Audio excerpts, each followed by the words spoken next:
Hello, everyone. My name is Sue Yang Peace. I'm over here in Las Vegas, Nevada, and I work for the Las Vegas Clark County Library District as a librarian. I am so excited to be here. Hello, everyone. Welcome to the Penguin Random House Winter Book and Author Festival. I'll be moderating the session, Essential Asian American Pacific Islander Voices in Young Adult Literature. Before we dive in, I'll remind you that you can adjust the settings for live captions by clicking on the CC icon. And please join us on Twitter with the hashtag PRHBookFest. And without further ado, let's go ahead and introduce our authors. Chandra, would you like to go first?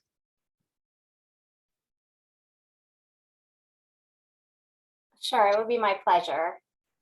Do you want me to just introduce Mercury Boys? Yes, please. If you want to do, how about you start with an introduction and then a quick description of your book? Sure. And it's very unique, so we'd love to hear about how you came upon it. Thank you.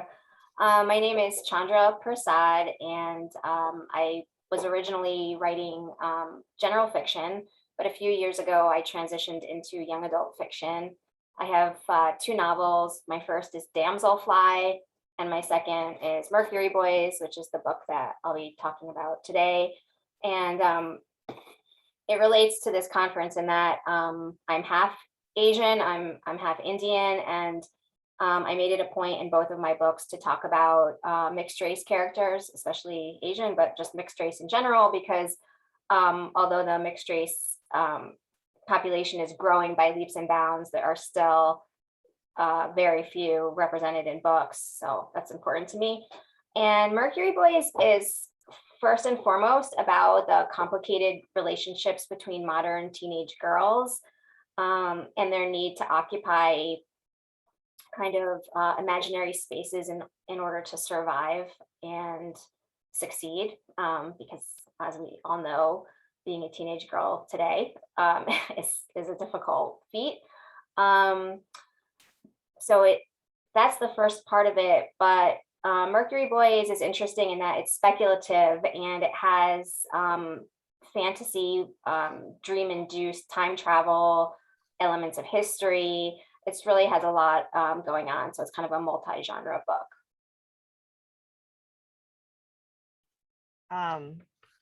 Speaking of the history, excuse me, 19th century history, what about this era that intrigued you the most to integrate into your story? That's a good question. So the girls in the story, the main character is Saskia, and basically the girls find a trove of daguerreotypes, which are old photographs, and they figure out a way to meet the people in these photographs.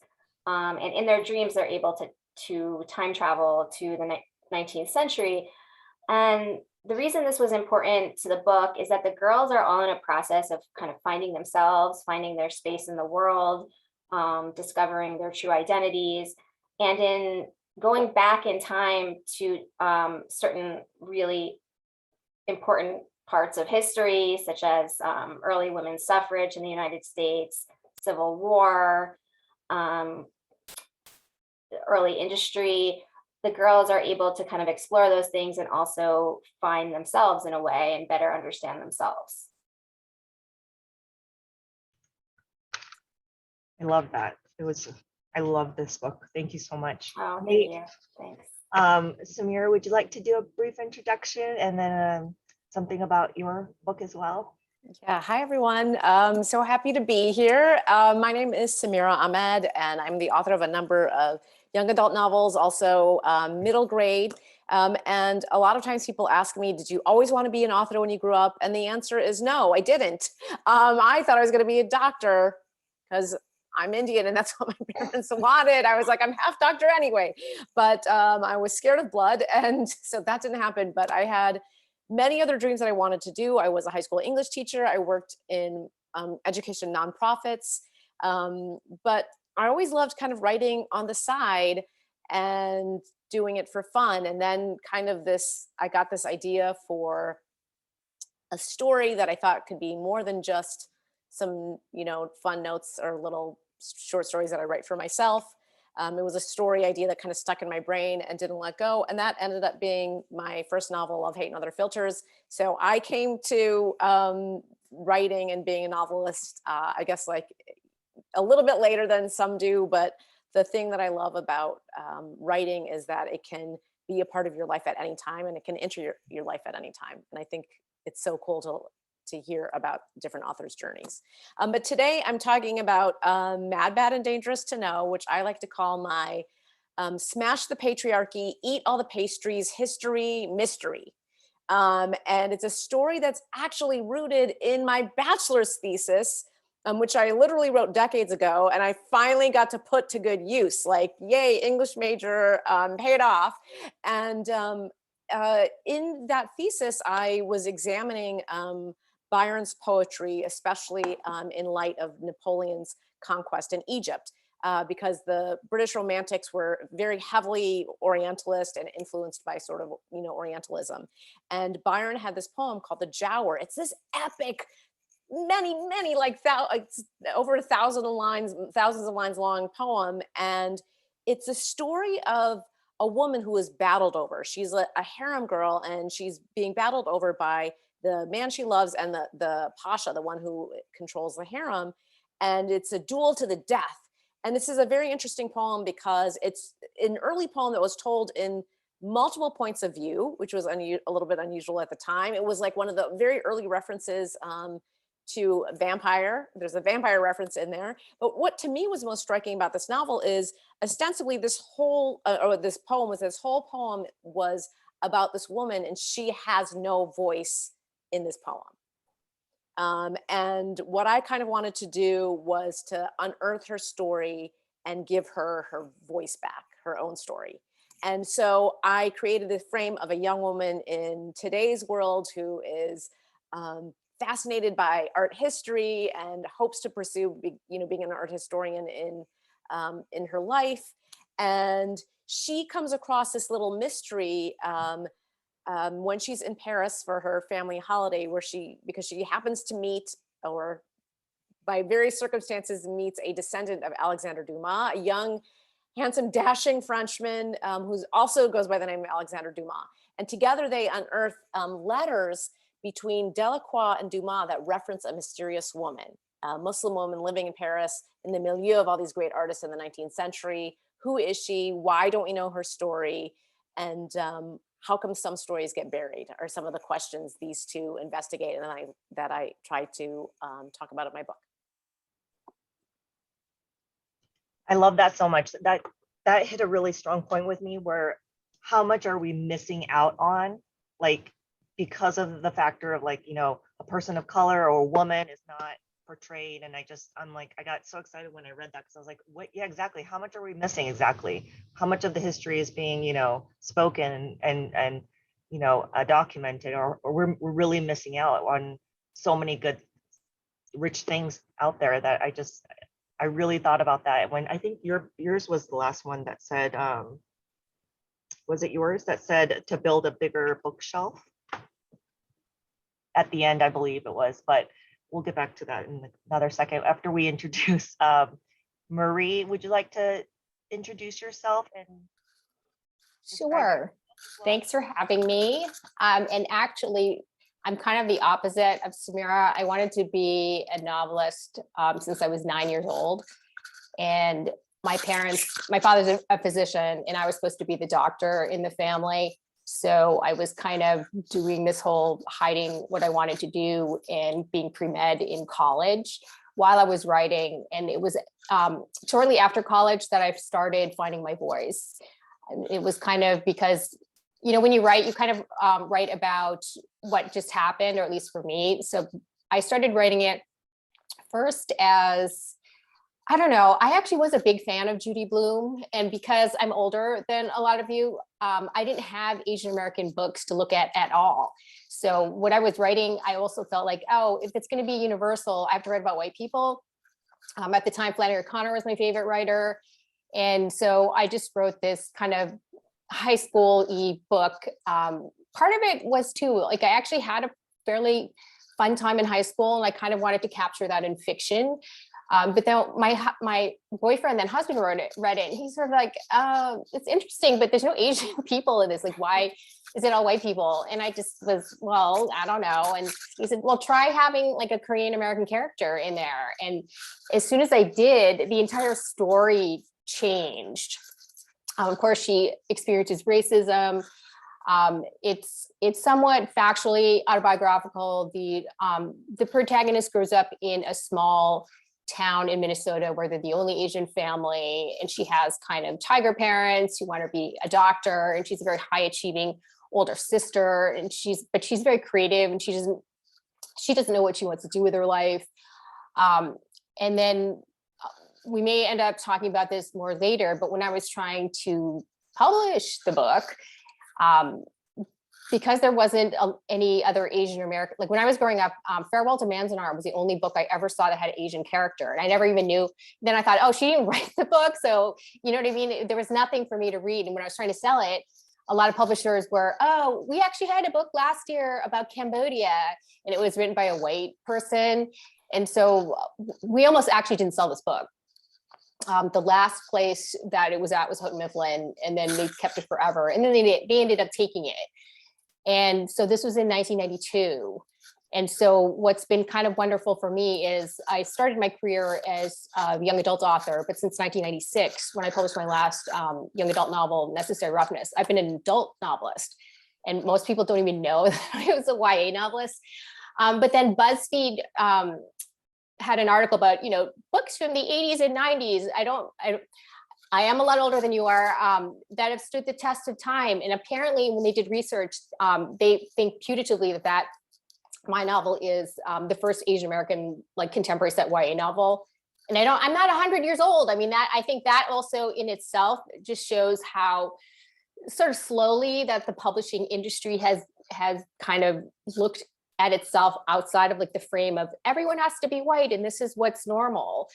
So I've kind of felt like I've just been lucky because the book has gone out of print twice. And so generally when the book goes out of print, you never see it again. So the fact that because of the BuzzFeed article, it came out again. And then now I'm just kind of being back in the YA world. And one of my favorite things is being able to hang out with librarians. And so it's just been such a gift to be able to do this again. And so the novel really is about this girl who's trying to navigate her life. And then the interesting thing is the third time when it was coming out again, there was a lot of question of, oh, should we have social media? Should we do this? Should we do that?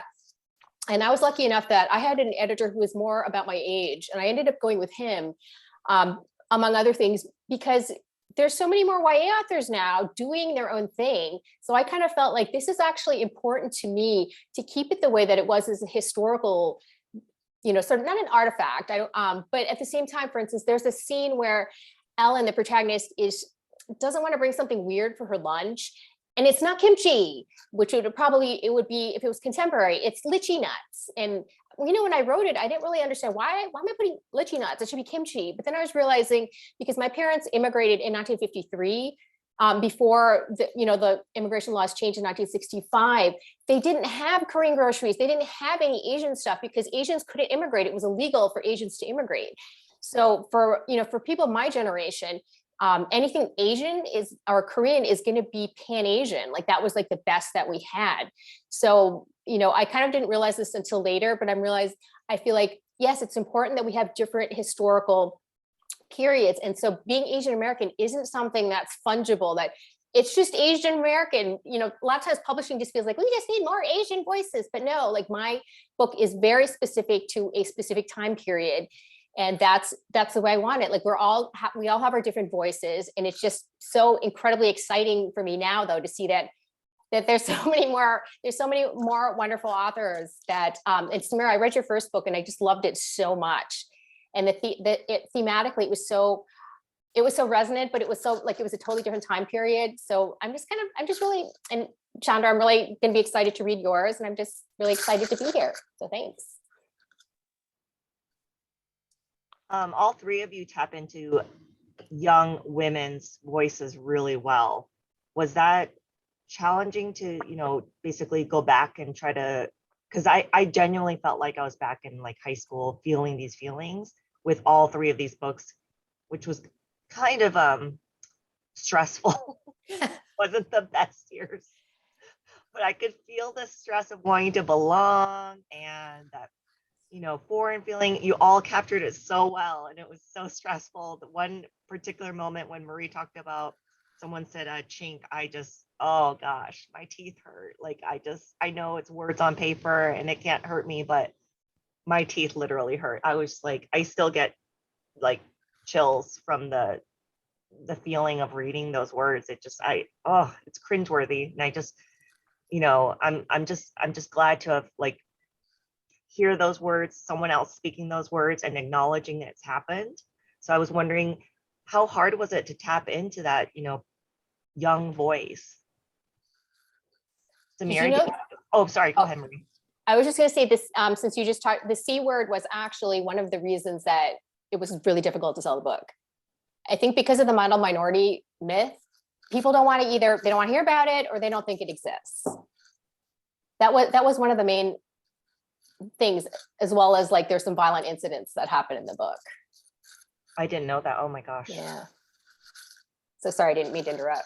No. I think Chandra wanted to go. Yeah, just to speak to, how fraught it is to be a teenage girl. And definitely when I went back thinking about my own memories of that time, I mean, I went to a predominantly white school, and, you do feel maybe not always overt racism, but certainly kind of subliminal or covert racism. And I wanted to kind of just go back to about, books being available, diverse books being available. And one of the reasons I wanted to go into YA is that in 8th grade, we read pretty much all white male authors across the board. And interestingly enough, I had a female English teacher, and when we read Lord of the Flies by William Golding, she said, in creating this, island of boys, right? I'm sure you guys all know the basic story of Lord of the Flies. The author created a perfect microcosm. And I remember in 8th grade getting so angry about that, because of course he didn't. A perfect microcosm would have girls on it, and there would be a lot more diversity of every kind. And that really stuck with me.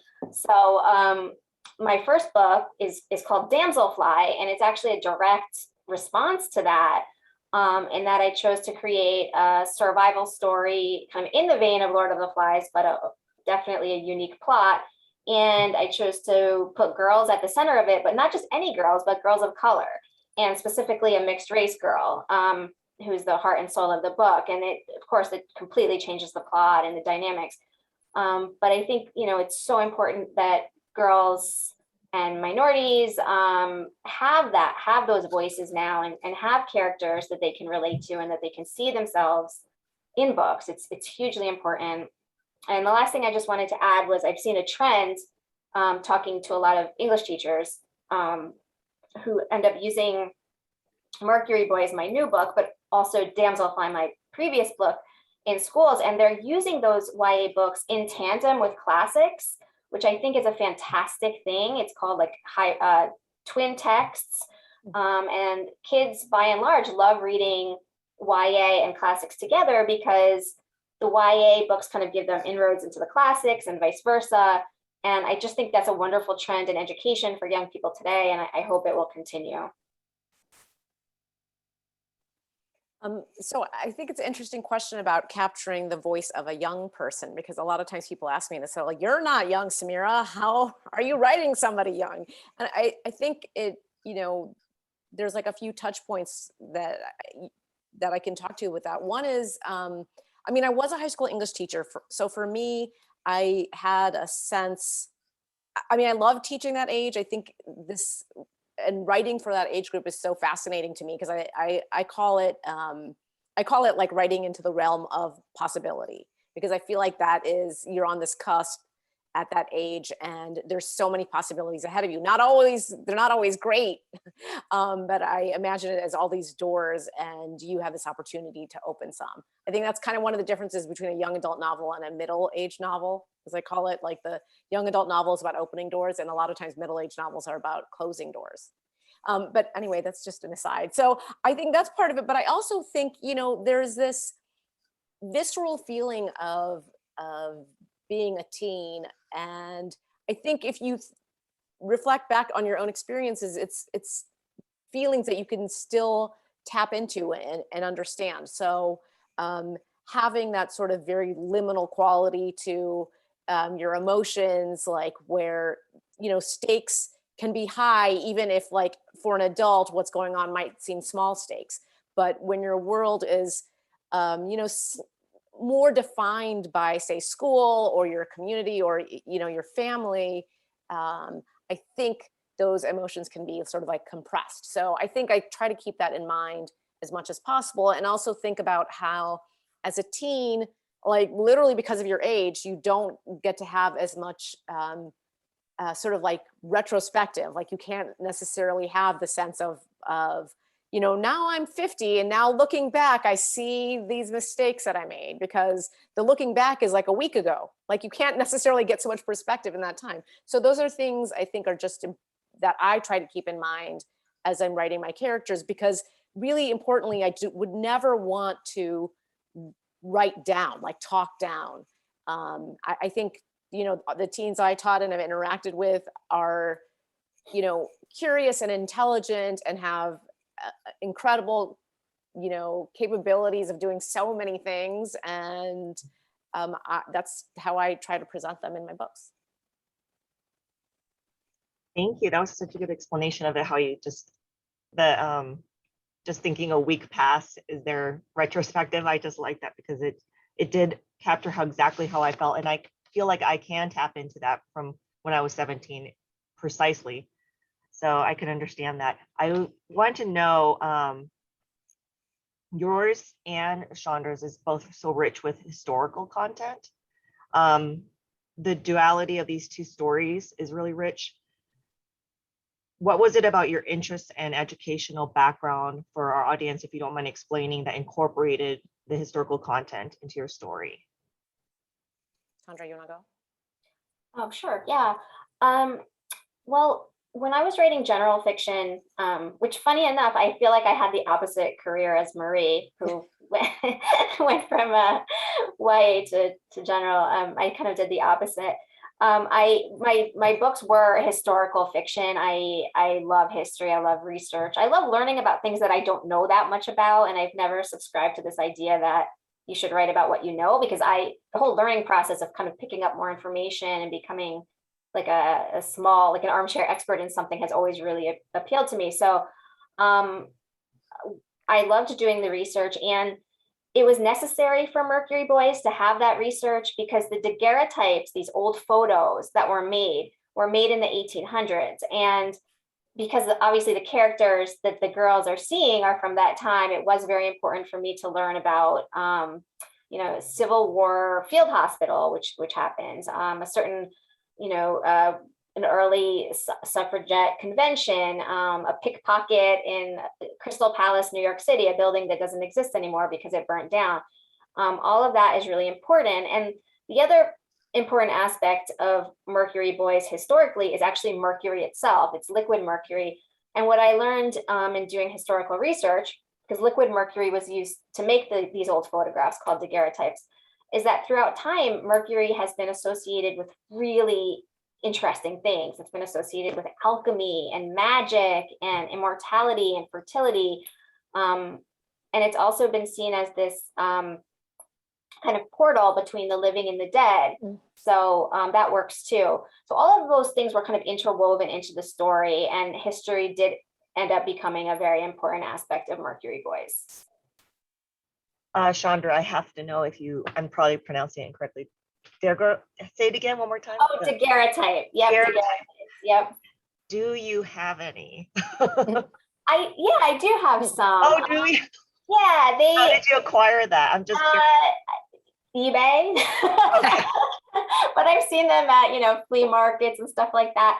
They were in their day, that was the first affordable means of photography. The common person, the person who didn't have this huge amount of money to get their portrait painted, could go to a photography studio in the 1860s and 70s and have a daguerreotype made. I mean, it was completely different than today, because you had to often sit still for minutes at a time. But the whole reason this book even started was a daguerreotype of this guy named Robert Cornelius. And I found out about him because very briefly in the news, like a flash in a pan, he was in the news because he supposedly is the first person to have taken a selfie, right? He was the first person to take a photographic self-portrait. And his self-portrait was so arresting and interesting. I started learning about him.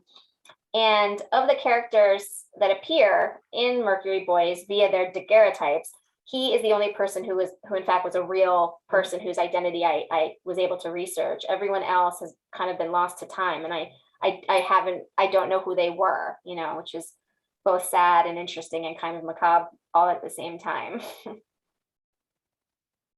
So I am just like straight up nerd. So I love researching. I mean, so I actually worked in the special collections at University of Chicago when I was a student, which is the rare book collection. So I'm fascinated by archival research and also about how things can get lost in the archives. Like Dumas, for example, who's a character in my book, Alexander Dumas, the writer of the Three Musketeers and other famous novels, actually had a whole novel that was sort of like lost. Had been serialized and virtually a whole novel. It was lost until this, this researcher came across this and he was like, hey, wait, I haven't read this chapter of a book by Dumas before. And then suddenly he's goes through and finds the rest of the book. And then actually it wasn't finished. So he rewrote the end. And in any case, so I'm so fascinated by things that get lost in the archives because they do. But I'm also fascinated with how history affects our world today. Like,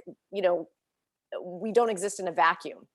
And so that's I was so fascinated by doing a lot of this research, which was originally for my bachelor's thesis on romantic Orientalism, which I saved. And I am also old enough so that I only have it on hard copy. That was like back in the days of like floppy disks for people who are old enough to remember those. And so then my novel also touches on in the art world because this poem by Byron, The Giaour, was the inspiration for a series of paintings by Eugene Delacroix.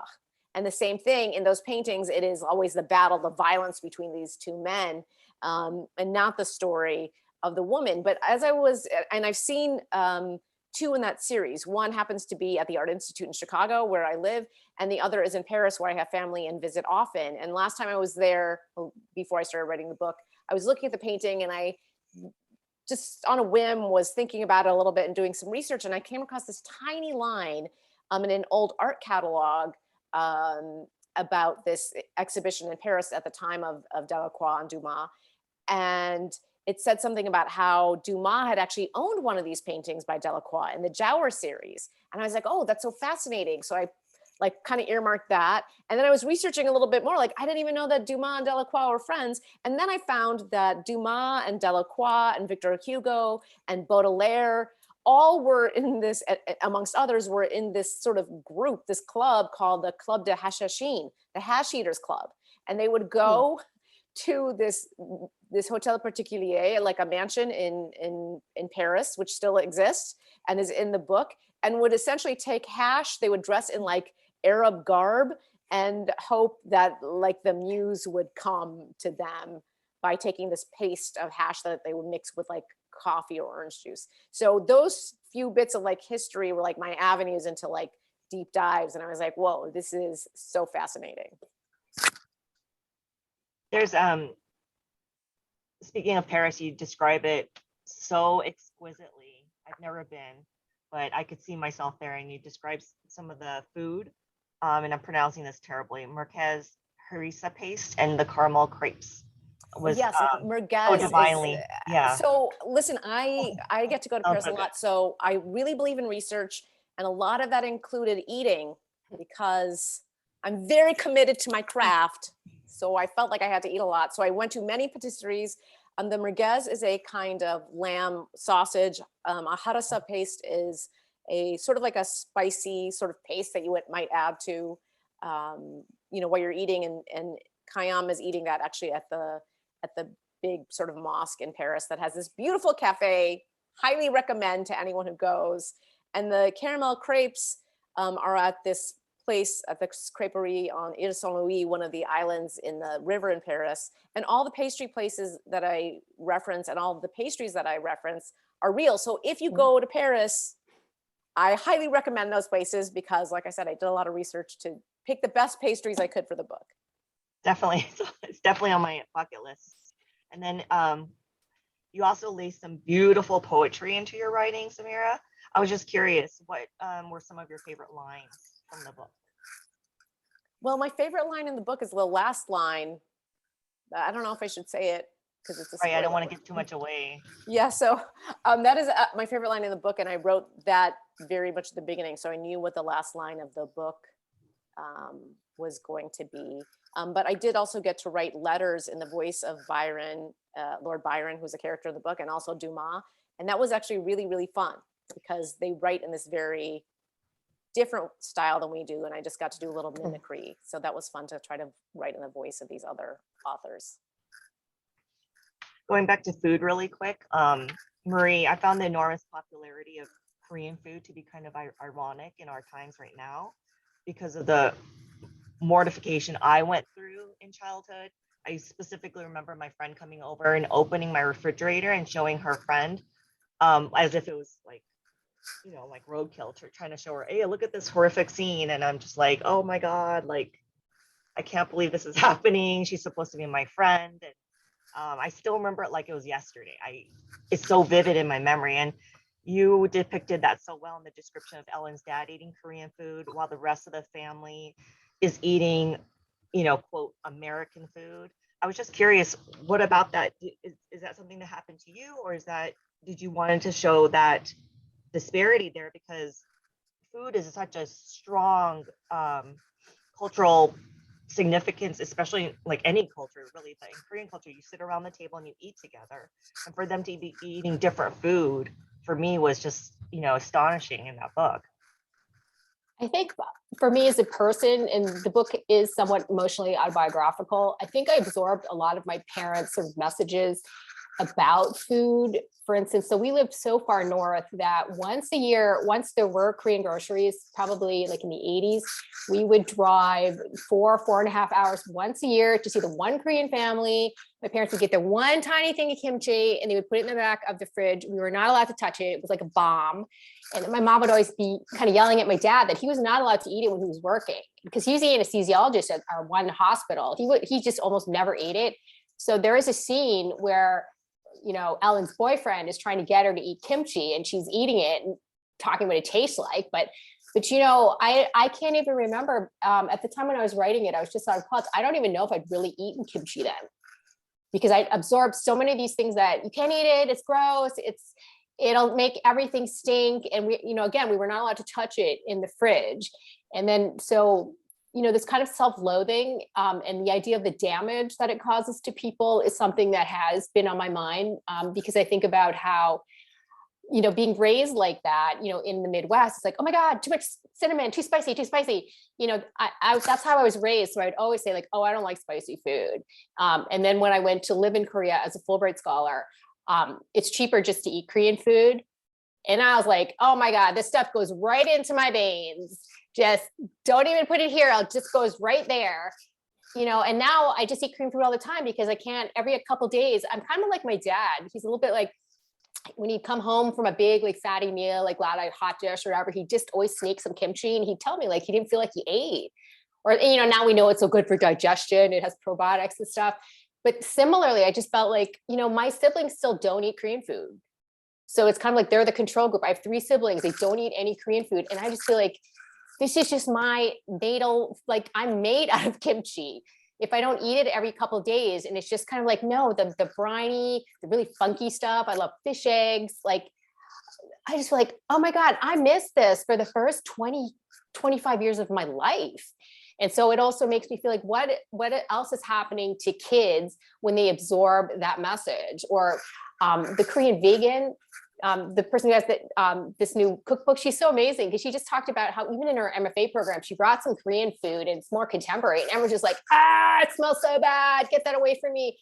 But then at the same time, everyone's like, oh, BTS is so great and blah, blah, blah. So there's everyone's like, aren't you so happy about BTS? But to some degree, it is like, no, you cannot just superficially perform, I love Korean stuff while being like, your food is disgusting. Or because I like it and I'm white and I'm a chef, I'm going to make kimchi and put it on, I don't know, a cake or something. Do you see what I'm saying? Like that whole, I'm trying to call out the bunkness of that kind of, oh, now it's chic and it's cool, as opposed to before we thought it was all roadkill. It's still the same food. Exactly. It's like all chic. Kimchi right now as you're talking about it, which I actually have in my fridge because I also love kimchi. I love pickled things, like, mango pickle, like the achar that Indians have. So it's weird. But when you were saying that about your dad, I was thinking how, I don't know why, maybe it's because it's comfort food, but especially in the pandemic, achar and kimchi have been like my 2 go-tos. Like I have one or the other like almost every day, because I feel like I wanted something spicier or heartier with like every meal. So I'm just putting it with everything. I don't know why, but when you're talking about it, I'm like, I gotta have something with kimchi this afternoon for lunch. That part of that book, it made me sad because it sounded like they're trying to simulate so hard that you're hiding that part of yourself. And it, like you said, what did I miss for the first 25 years? Because I grew up here as well, and you're trying to blend, and you hide that part of yourself, and you suppress it for so long. And it's just like, now that I'm reading all of your books, it's just so exciting to like read the different parts of it all, and then just recognizing it and coming to light, and instead of being like more of a, pop culture, Korean barbecue is so popular, or like, K-pop and all this stuff. And there's a little bit of an irritation with that for me personally, because like, you can't just wipe out what you just did in the past. Like that's not gonna, it's gonna take time. We're gonna have to work hard at it.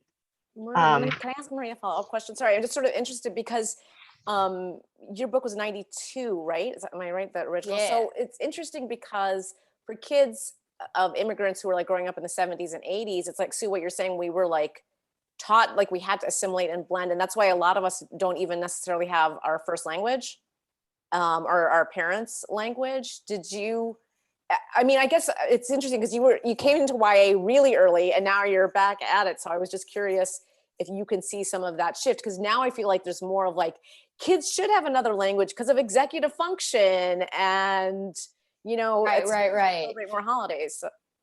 I love that you asked that question, because I was going to mention, like, my parents came from, Korea is the world's most homogenous country, apparently. So they came as refugees from Korea to Jim Crow, Alabama. And just think, like, they come from a homogenous place, and they have no idea about like US racial codes. And then my father, because he was a foreign physician, worked in the segregated wards, and he used to think that like Black people got sick more often or something, because he didn't understand. They put all the foreign doctors there, and then it was just but then he saw like the different treatment. So then the next place is, where else can he go where they need a doctor, is like northern Minnesota. But then then my parents are already feeling like, in order for the kids to survive, they have to be as American as possible, because this is their framework. And then so I wanted to learn Korean so bad when I was younger. And my parents wouldn't even let me, like, they only spoke English in the house. So I would eavesdrop on it. And the only 2 words I know natively are dong, which is poop, and byungwan, because my dad would be going like, I'm going to the hospital. And I'd be like, what's byungwan? Or I'd hear little phrases, but they would be like at the. Do you know what I'm saying? Like when you don't know the language, I'm only hearing these little phrases. And then the ironic thing is I learned Korean as a Fulbrighter, and then I come home, my mom's like, "Oh my God, your accent is so bad. You sound just like the missionaries." And you're like, why do you think that is, Mom? Exactly. And then so for my Fulbright, what I did, I was teaching at Yale at the time, and I took a Korean class because you have to pass a language exam. And and then the teacher was like, "You idiot, like you're the idiot. You and this other white person are the total idiots," because the Korean students were all getting out of their language requirement by they spoke it at home. Do you see what I'm saying? Like that was already the shift where everyone, like, you have to speak it at home. But for my parents, they were undocumented immigrants. They didn't think they were ever going to go back to Korea. So why should we learn Korean? And then also being foreign at all is just no.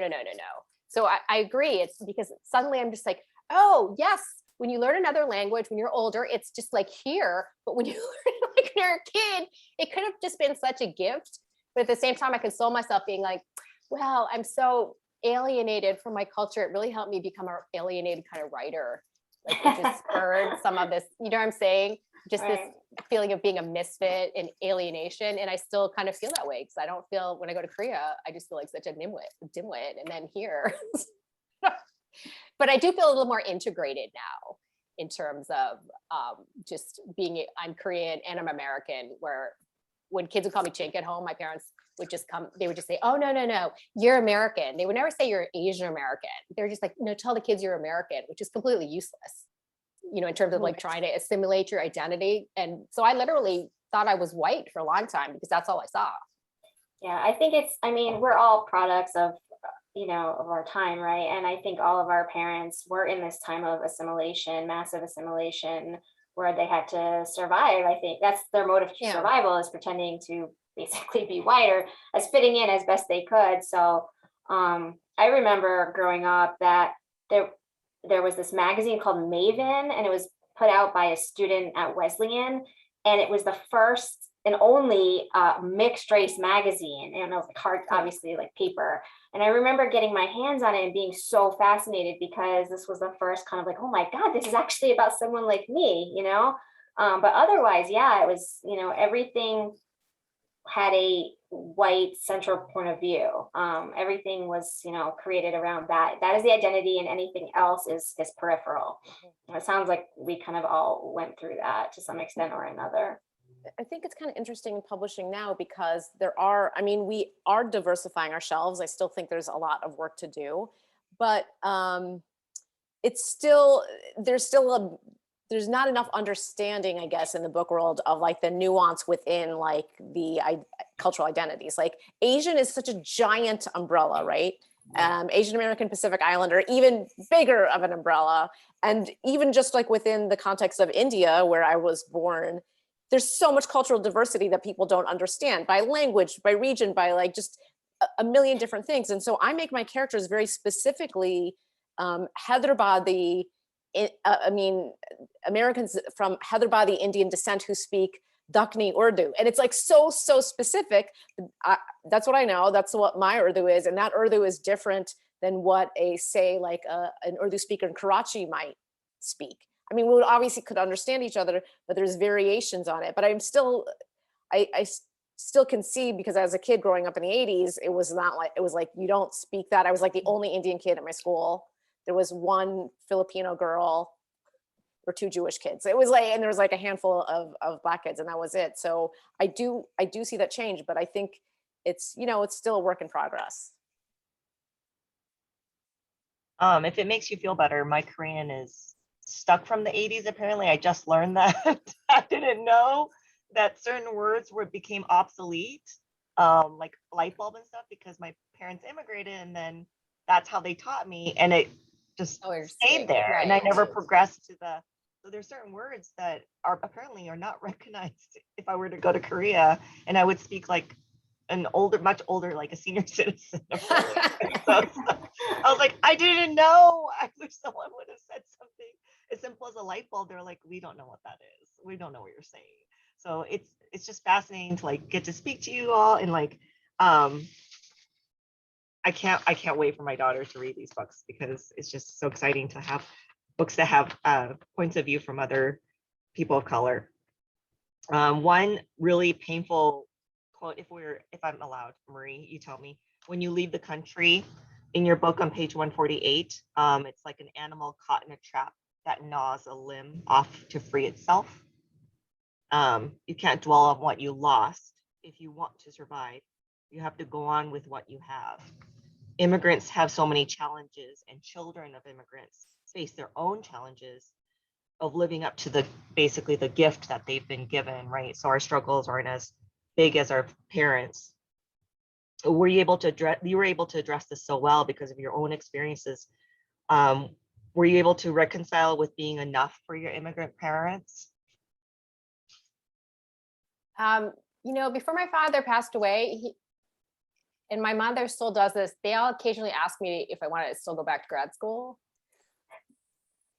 So, but I'm glad you picked out those particular lines, because I don't know if it's of interest to listeners, but the whole idea, like what Samira was talking about a little bit about channeling, some of my novel, like the racist chemistry teacher, some of that is just plucked right from life because it's kind of fun to put it up there.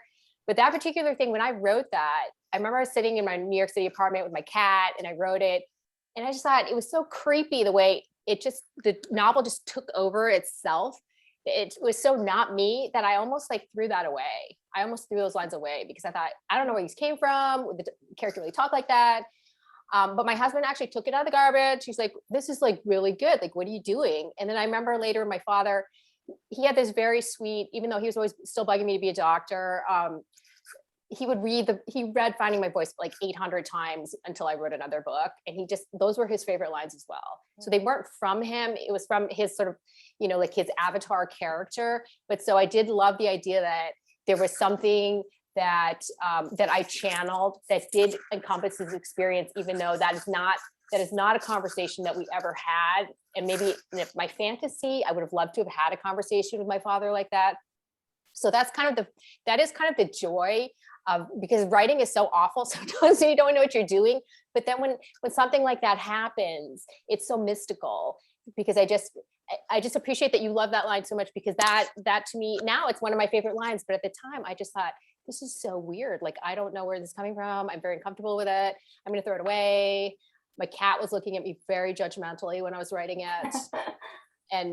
But it's just, now that it's a book, it's just such a joy that I'll always have that. And so even though my father's passed away, I'll always have that as well. We only have a few minutes left, but Samira, I really need to know where you see Khayyam now. So I it's funny because I always say, okay. yeah, that's okay. I do. It's funny because I always like to say that, like the book may have ended, but the character story isn't over, because they, continue. My book exists in the world for readers now, right? So I try not to put too much out there because I don't like authorial intrusion. So I would love my readers to just imagine as much as possible.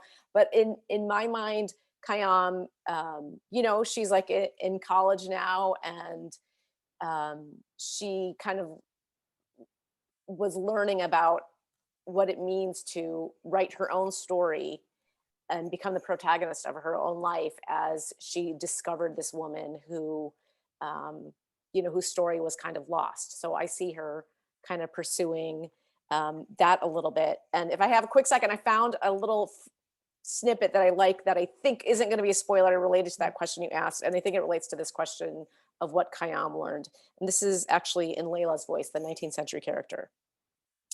Though I will soon be forgotten, perhaps have been already, I leave this record now to tell my truth. I lived, I loved, I had a voice. And in this life where I had so little to call my own, where my liberty and love were torn from me, I seize this power, the freedom to write my own story. Thank you so much, Chandra. They took some, I keep messing up that word, daguerreotypes. It's called very, yeah, daguerreotypes, yep. Daguerreotypes. They took some daguerreotypes of their own, the characters. Do you think that would be a continuation of their lives? Because it was kind of like, after I finished your books, it's like whenever you read a really good book and you grow a relationship with these characters and you just really want to know where they end, where they go off to, where they grow, what happens, and how they, what happens to their careers, or so I was just curious, do you think that they lived on in their pictures as well? I mean, I definitely like to think so. What I hope readers come away with when they read it, especially, you know, teen readers or younger readers, is about being authentically yourself, which you know, Marie touched on and Samira touched on too. Samira brought up about being, you know, regionally, it's okay to be regionally specific and really specific to just who you are. And because Saskia, my main character, you know, is mixed race, I think it's okay to insist being on that, you know, to insist that is who I am. I am not one thing or the other. I am actually this space in between. And that's okay. That's enough, you know. So I hope, and that's how it should be, right? That we are all individuals and that individual identity matters. So I hope that readers come away with that feeling, and I hope that Saskia and the other characters kind of give them the courage to do that. Thank you Can so I much. interject one thing? Yes, absolutely. I just want to say that also it's so amazing that we have an Asian American librarian, and I would have just killed to have an Asian American librarian saying, look at these books. And so it's just Me too. Yeah, if you don't mind It's just- telling my parents.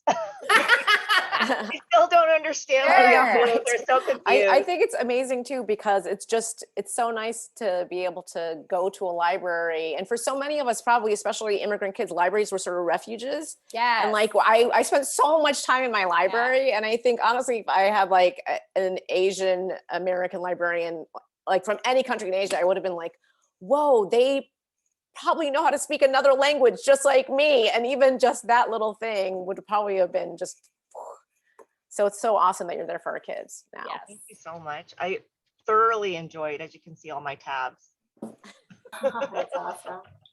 I thoroughly enjoyed your books. I'm so excited to have met you virtually and maybe in the future again. Thank you so much to our panelists, and thank you everyone for attending today. We hope you enjoy all the day sessions and content. And remember that the entire environment will be available on demand for 3 months. Next, we will have lunchtime cookbook club panel, so grab a snack and settle in. Thank you again. I really, really appreciate it. I hope you have a wonderful day. Thank you. Thank you so much. everyone. So much. Thank you. Nice to meet everyone.